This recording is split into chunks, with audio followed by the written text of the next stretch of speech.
Abakwasa amateeka mu KCCA baze bakola ebikwekweto eby'enjawulo ku nguudo mu Kampala nga bagobako abatembeyi. Ebikwekweto bino bitwaliramu n'abagoba ba bodaboda abagambibwa nti basimba mu bifo ebitali mateeka. Kati abamu ku baagobwa ku nguudo zino olwaleero bakedde ku kitebe kya National Unity Platform okwekubira enduulu. Abatembeyi bano bagamba kikyamu okubagobaganya mu kiseera kino ng'embeera y'ebyenfuna mbi. Wajja ebibinja by'abasirikale byanjawulo. Ekimu nga kibagamba mwe muveewo, ekimu nga kibagamba mwe mubeereewo. Mugamba abavubuka tebaagala kukola, okitegeera. Naye ate bwe tutandikawo obutono ate mugamba mujja ne mu bukima, simanyi kye mwetaaga. Kati bwe muba mwagala tubalabise nga muganya olwanirira omutembeeyi, tugenda basabula.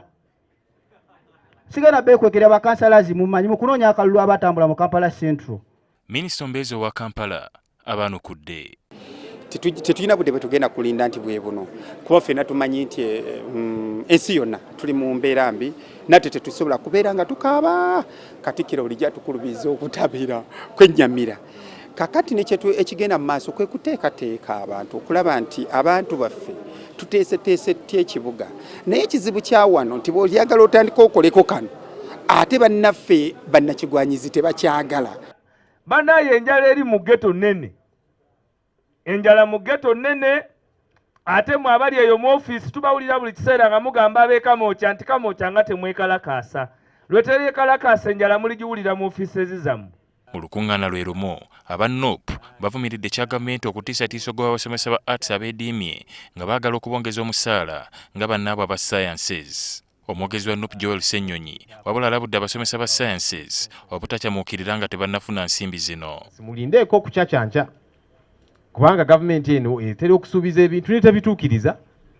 Abasomesa si gwe gusoose okubasuubiza naye tebatuukiriza. Mwajjukira 2016 basuubiza nti buli muwala ajja funa pads ez'obwereere. Tuli mu 2022 tebakituukirizanga. NUP era eyongedde okutangaza ku kiwayi kya Moses Nkonge Kibalama ekyavudde ne kitegeeza nga be bakulembeze ba NUP abatuufu ne balonda n'obukulembeze obwabwe so nga baguddewo n'ekitebe kyabwe kabowa. Kibiina kya National Unity Platform kyawandiisibwa mu mateeka era leero tugenza okumaliriza nga tebakyakaayana oba kiriwo mu mateeka oba tekiriwo mu mateeka naye ng'ate waliwo abazuukuse nti be bannannyini. Mu lutalo olwo ne bannyonnyola na butya we batakyali bannannyini era ne wabeerawo okukakasibwa okwa Electoral Commission. NUP era ekukulumye ku ky'okwongezayo okulonda kw'obukiiko bw'abakyala oluvannyuma lw'akakiiko k'ebyokulonda okutegeeza nga bwe katalina nsimbi. Twaspendinga sente ne tuspendinga resources zonna eza buli kika okwetegekera akakalulu.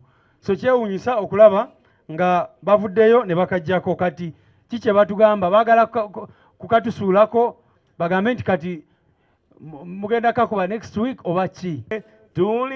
Ali Mivule, NTV, Akawungeezi. People power, our